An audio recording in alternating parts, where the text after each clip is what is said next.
Today's topic is genetic code.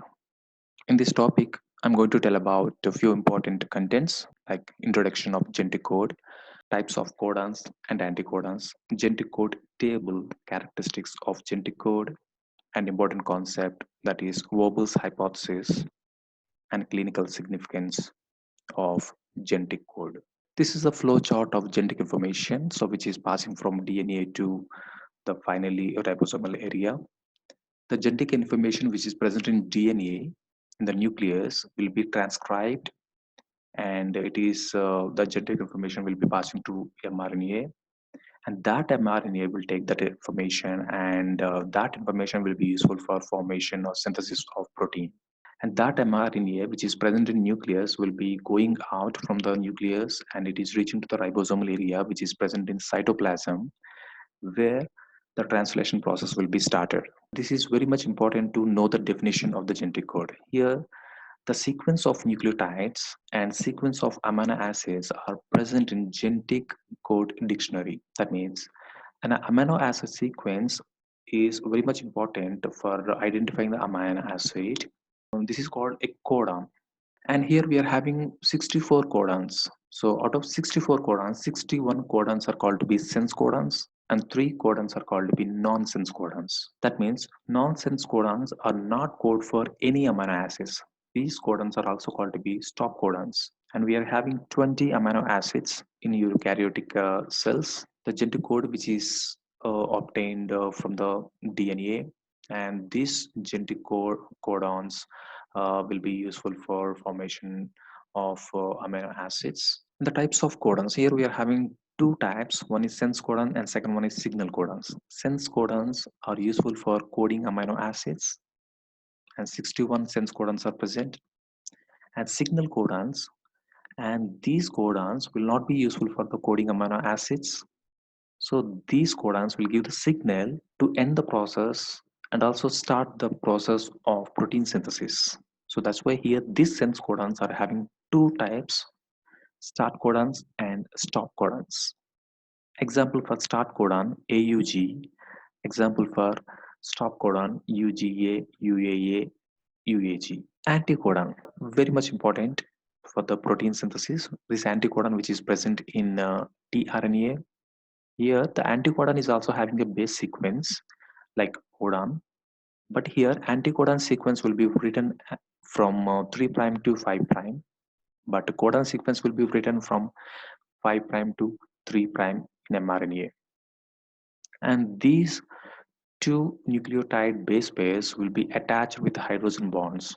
The difference between codon and anticodon. Codons are present in DNA and mRNA, but whereas in case of anticodon, which is present in tRNA, and codons will be written from the 5' to 3', and tRNA will be written from 3' to 5'. And each anticodon is coding for more than one codon, so which is present in mRNA. So the concept of Vogel hypothesis will come here, and it will be discussed in the later slides. This is the genetic information table. So the genetic code table, here we are having 64 codons and 20 amino acids. And out of 64 codons, 3 codons are nonsense codons, so which is not coding amino acids. These are also called to be stop codons. And remaining 61 codons are useful for coding 20 amino acids. Here AUG, which is a codon which is for methionine, and which is called start codon. That means a protein synthesis will be started from this AUG, and the protein synthesis will be end with these stop codons. The characteristic of genetic code, here the genetic code is having triplet code. So we have seen already that every code is having 3 nucleotide sequence, and this genetic code doesn't have any commas and punctuation marks, and these genetic codes are not overlapping, and it is very clear, and it doesn't produce any ambiguity. And the code is present in the coding gene dictionary. This is the coding dictionary. Here we are having 64 codes, and the code is also having degenerate property. So that means each amino acid is having more than one code. That means few amino acids are having 2 codons, and few other amino acids are having 4 codons. For example, leucine is having 4 codons. The code will be universal for all species. The same codes will be present and non-ambiguous, so it is not giving any confusion. Clear genetic code is present, and chain initiation, chain termination codons also present. So these are all called to be signal codons. We have already discussed. Code is a triplet. The code will be triplet. Here we are having 2 types of codes. So the doublet codons, here we are having 16 codons. So why? Because here we are taking 2 axes, x-axis and y-axis. By using these 2 axes, by this combination, here we are getting 16 codons. Here A, adenine is forming a base pair sequence with adenine, A with C, AC, A with G, AG, A with U, AU. In the manner, here we are finally forming 16 codons.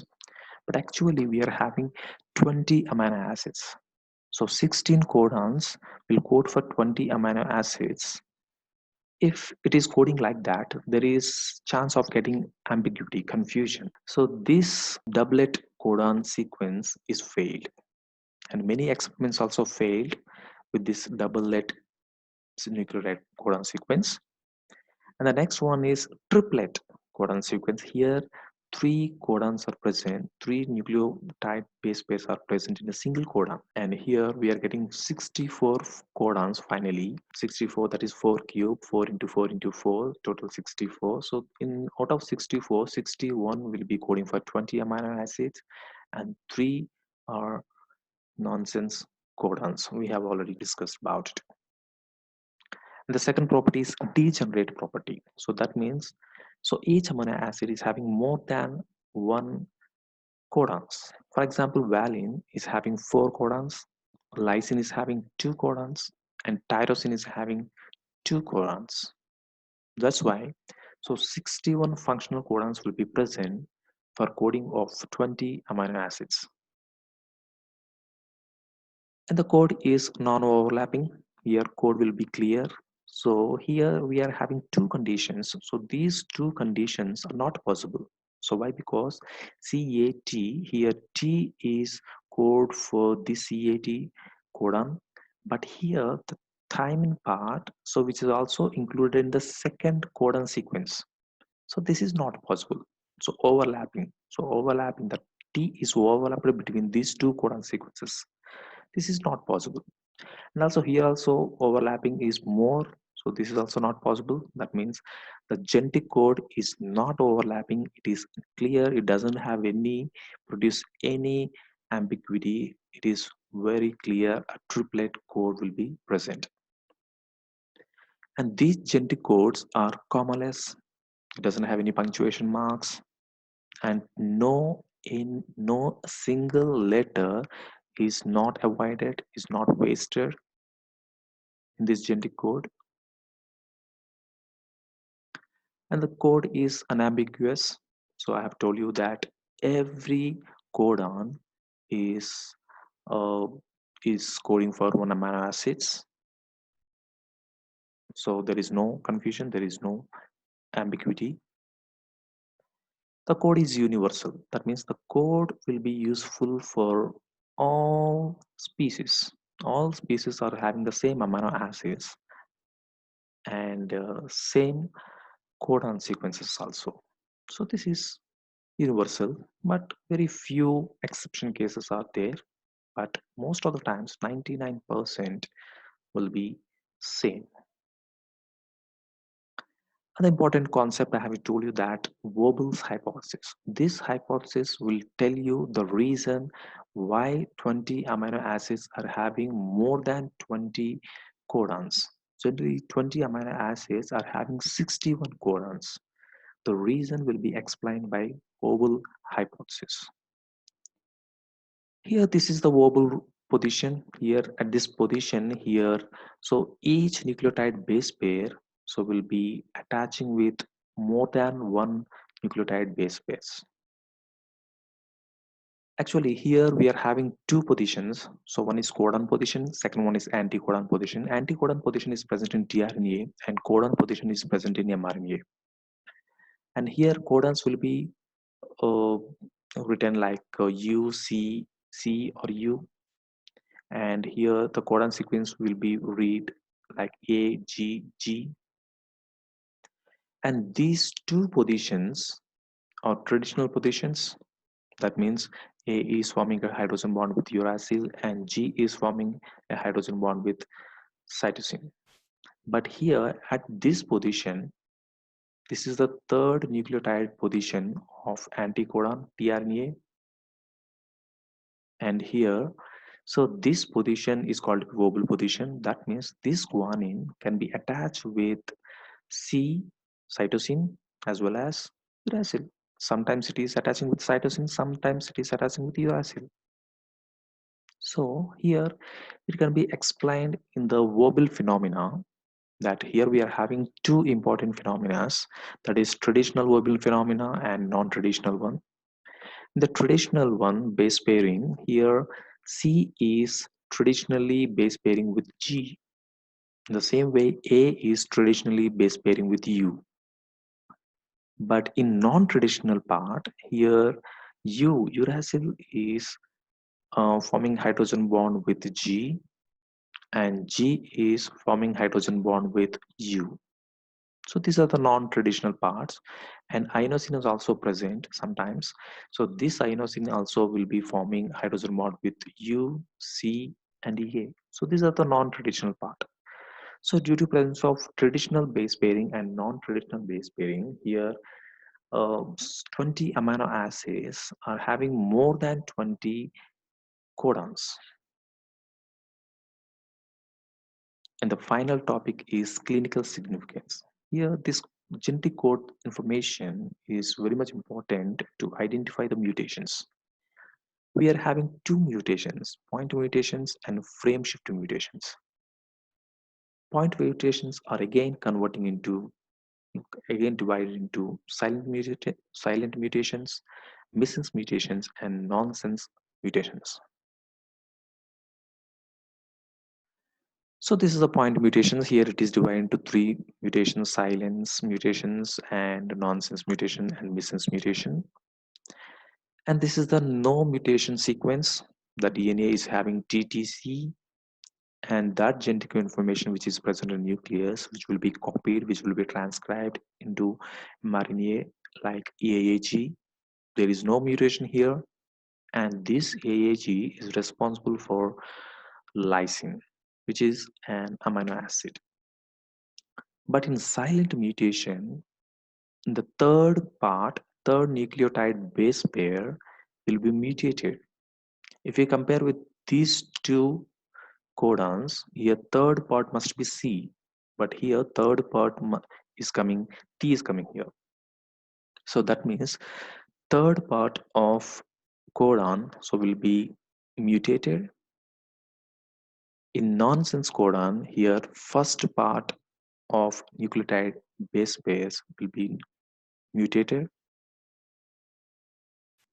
and in missense, here the middle part, the second position of codon will be mutated. But here, so this missense codon will be two types, conservative and non-conservative. So here in the conservative, here C is conserved. So that means here we are having two cytosine molecules are present due to mutation, and here three different nucleotide base pairs are present. So this is called non-conservative type of mutation.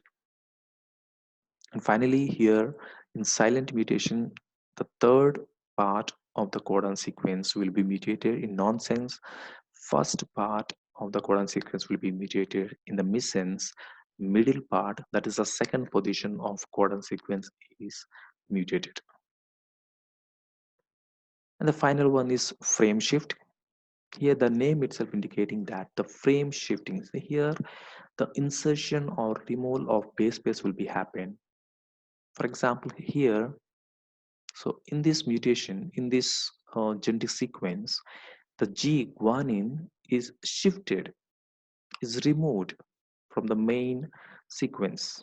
So when it is removed from the main sequence, here AA nucleotide sequence will be pairing with G, like AAG, so which is giving lysine. But actually here we need to get GLU. This amino acid we need to get. But here due to removal of G, here we are getting lysine instead of GLU. So this is the sequence will be continued. So here in the second part, CAC will be forming a codon, so which is responsible for histidine. Actually, we need to get alanine. So here, due to shifting or removal of guanine, the entire genetic sequence is changed or mutated. So this is called to be a frame shift mutation. And here in this genetic code concept, so we are going to learn about these mutations, this clinical significance of mutations and recombinant technologies and genetic sequence, gene expressions. So we have many advantages by knowing the genetic sequence, by reading the genetic sequence in the biochemistry. So this is the end of the topic. Thank you so much.